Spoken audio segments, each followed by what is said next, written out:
My sister screamed, "I deserve it more than you." When the will was read, but when I found our mother's secret letters, I exposed her lies to the whole family. Sundays at Mom's house had a predictable rhythm. I'd get there a little past noon, dodging Laura's inevitable text asking if I'd bring more tea bags or pick up a rotisserie chicken. The house, painted a tired shade of mustard yellow, looked the same as it did when I was 5. Overgrown rose bushes lined the walkway, and the creaky old door still had a brass knocker we'd never used. I let myself in, the smell of rosemary and thyme greeting me like an old friend. Mom's health had been rocky for a while. She was frail, confined to a wheelchair most days, but her mind was sharp. She had this way of catching me off guard with old stories, making me feel like a kid all over again. And Laura? Well, Laura was always there, hovering, watching me like I'd forgotten how to hold a teapot. That Sunday, Mom wasn't feeling well enough to join us. I'd just started pouring tea when Laura stormed in, visibly agitated, cheeks flushed like she'd run a mile. She dropped her bag on the table with a loud thud, spilling papers and her phone. "Why are you so late, Sarah?" she snapped, not even bothering with a greeting. I looked up, not surprised but still annoyed. "I was at work," I said evenly. "Traffic was a nightmare, Laura." Her lips tightened. "You know Mom doesn't have much time. We're all she has left, Sarah. And I'm here, aren't I?" I shot back, feeling my patience wearing thin. The same argument had played out 100 times, her holier-than-thou attitude reminding me of why I'd moved across the country in the first place. But with Mom's health declining, I'd come back, much as it pained me to be under Laura's scrutiny again. Just then, Mr. Evans, Mom's lawyer, walked in. He was a short man with graying hair and an old-fashioned briefcase. I hadn't expected him, and apparently, neither had Laura. "Oh, are we doing this now?" Laura asked, eyebrows arching in surprise. Mr. Evans gave a slight nod, pulling out a thick envelope. "Your mother wanted her affairs in order, and she specified the two of you be present," he said, opening the envelope and removing a small stack of papers. He cleared his throat. "It's best we proceed. Your mother's request was clear." I felt a strange tension wrap around the room like a tightening noose. Laura and I sat down, and I instinctively reached for Mom's favorite chipped teacup. It was barely lukewarm by now, but it gave me something to hold on to as Mr. Evans began reading. "To my daughters, Sarah and Laura." The will was simple enough at first, a few personal possessions, some charity donations, her books. But then Mr. Evans paused, looking up at me. His mouth moved, but I barely registered the words as he continued. "The house will go to Sarah." It hit me like a punch to the gut, and for a moment, I was too stunned to speak. Before I could process it, Laura's face twisted in disbelief, her voice rising. "No!"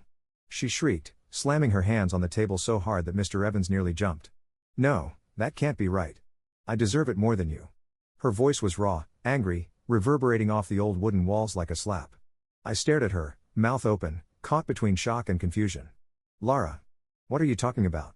She looked at me like I was some kind of intruder, her eyes wide and wild. "You wouldn't even be here if it wasn't for me. I was the one who stayed," she spat, voice laced with bitterness. "I took care of her when you were off.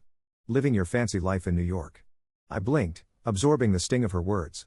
"You think I didn't want to be here?" My voice was shaking, but I couldn't stop now. "You think it was easy for me to leave?" Mr. Evans cleared his throat awkwardly, obviously not wanting to get involved in our family drama, but neither of us noticed. "You left, Sarah," Laura continued, her voice almost a growl. "You left me with everything, the bills, the doctor's appointments, the late-night phone calls when Mom was crying because she missed you." I stood up, unable to stay seated any longer. "I left because I had to, Laura. I needed a life of my own, and you knew that. Well, some of us didn't get that choice." She screamed, her voice breaking, eyes filled with years of resentment. "Some of us stayed. And I deserve this house more than you ever will." I opened my mouth to retort, but Mr. Evans raised a hand. "Please, ladies," he said quietly, looking between us with a patience I couldn't fathom. "Your mother made her wishes clear. She loved you both, and she wanted peace."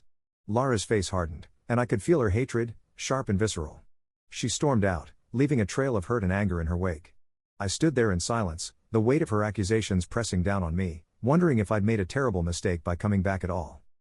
After Mr. Evans left, I found myself wandering the house in a daze, as if seeing it for the first time. I eventually ended up in the attic, a dusty old space filled with boxes of Mom's life, our life. One box caught my eye. It was labeled for Sarah in Mom's neat handwriting, faded but unmistakable. My hands trembled as I opened it. Inside, I found letters, dozens of them, addressed to me, all yellowed with age. I picked one at random and started reading. "Sarah, my darling girl." Mom's words were soft, familiar, and painfully loving. She wrote about missing me, About her regret over the distance between us, and how she'd wished I could come home. But then I reached a line that stopped me cold. I never wanted you to know the truth about your father. But I'm afraid Laura knew. She knew everything. She's the reason he left. My breath caught in my throat, and the letter shook in my hands. I read on, each line peeling back another layer of secrets I hadn't known existed. He was going to take you and leave, but Laura, she made sure he didn't. She never wanted you to know. That he loved you more. The air felt thick, suffocating, as if the weight of all those years had finally settled on my shoulders. My mind reeled, trying to reconcile the sister I thought I knew with this stranger who had been hiding the truth. Later that evening, unable to sit with my thoughts any longer, I drove to Laura's house, my mind racing. She answered the door, her face drawn and tired, eyes puffy from crying. "What do you want, Sarah?" she asked, voice cold. I didn't waste any time. I held up the letter, the one that had shattered my world. "This," I said, my voice barely a whisper. "I found Mom's letters. She wrote about Dad." For a split second, something flickered across her face, a mix of fear and guilt. But she quickly masked it with indifference. "So what?"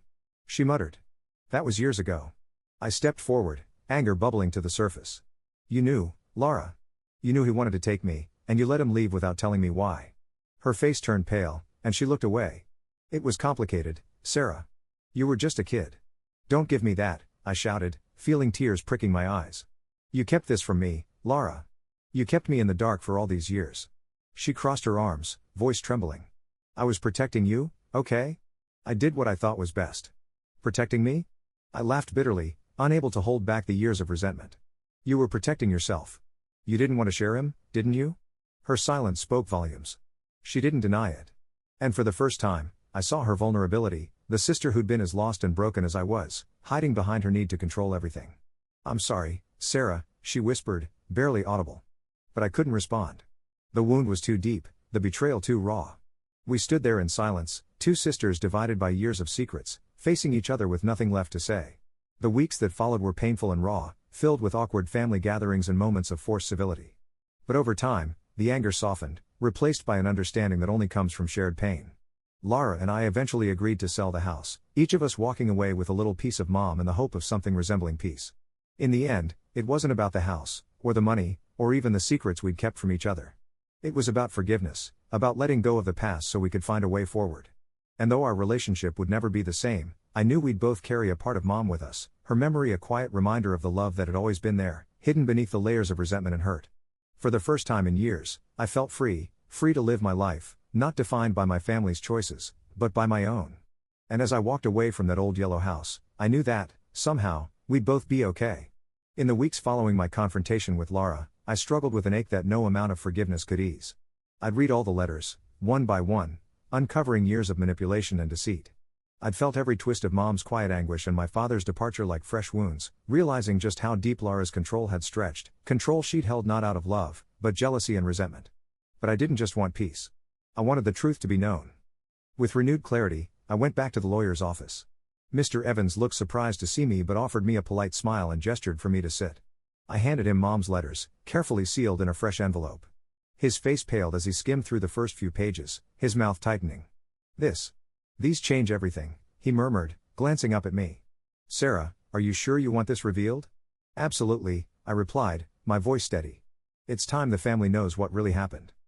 That weekend, we called a family meeting. It was held in Aunt Cecile's backyard, a neutral ground where the family could gather without the weight of Mom's house looming over us. Cousins, aunts, and uncles filed in, oblivious to the storm brewing beneath the surface.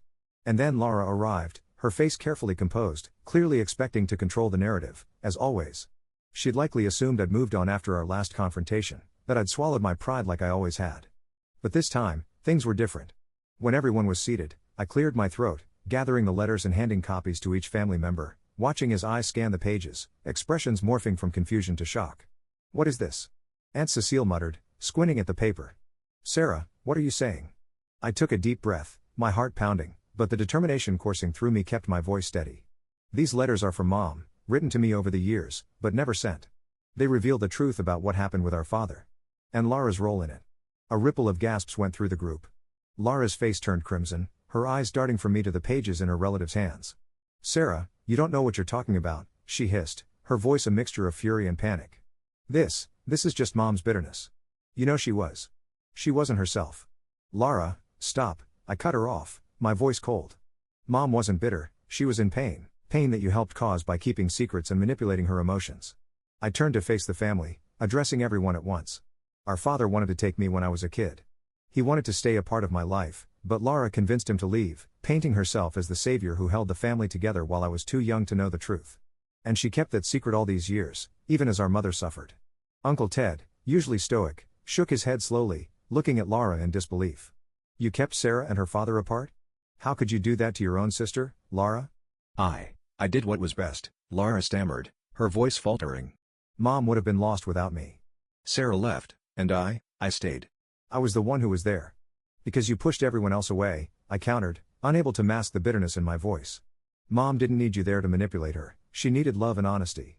But you only cared about your own control. The air around us crackled with tension. The family, stunned and angry, murmured in disbelief as they digested the truth. Laura's face was a twisted mask of fury and humiliation, her hands clenched at her sides. None of you understand, she snapped, voice breaking. I did what I had to. I kept this family together. And all of you, you act like I'm the villain? Cousin Mark shook his head, his voice low and laced with disgust. You may have kept us together, Laura, but at what cost? You hurt Mom. And Sarah. Just to keep your twisted sense of control. That isn't love, that's selfishness. For once, Laura had no words. She stood there, defeated, the weight of her choices pressing down on her. She glanced around at the family, searching for someone, anyone, to defend her, but no one met her gaze. Even Aunt Cecile, who had always been her staunchest supporter, turned away, unable to hide the disappointment etched on her face. In that silence, I felt the catharsis I'd been craving. It wasn't revenge for revenge's sake, it was justice, a reckoning for all the years she'd stolen, the pain she'd caused, and the lies she'd woven. Finally, Aunt Cecile spoke, her voice quiet but firm. Laura, it's best you leave. We all need time to process this. And frankly, I don't know if you'll ever earn back our trust. Laura looked like she'd been slapped, her face crumbling as she stared at me, as though pleading for a last-minute lifeline. But I had none to give. She'd made her choices, and now she had to live with them. With a huff of indignation, Laura turned on her heel, storming out of the yard, the weight of her deceit following her in silence. As the dust settled and the family began to disperse, Uncle Ted approached me, his hand resting gently on my shoulder. I'm sorry for everything you went through, Sarah. We all are. You deserved better than what you got. But I hope you find peace now. I nodded, finally feeling a sense of calm wash over me. Thank you, Uncle Ted. I think I'm finally ready to move on. With the family behind me, supporting me, I knew that I'd broken free from the toxic shadow Laura had cast over my life. The house was sold, and the proceeds were split as I'd agreed, but it no longer mattered. The house, the money, none of it could compare to the peace I'd finally found. As I walked away from Aunt Cecile's that evening, I felt a weight lift off my shoulders.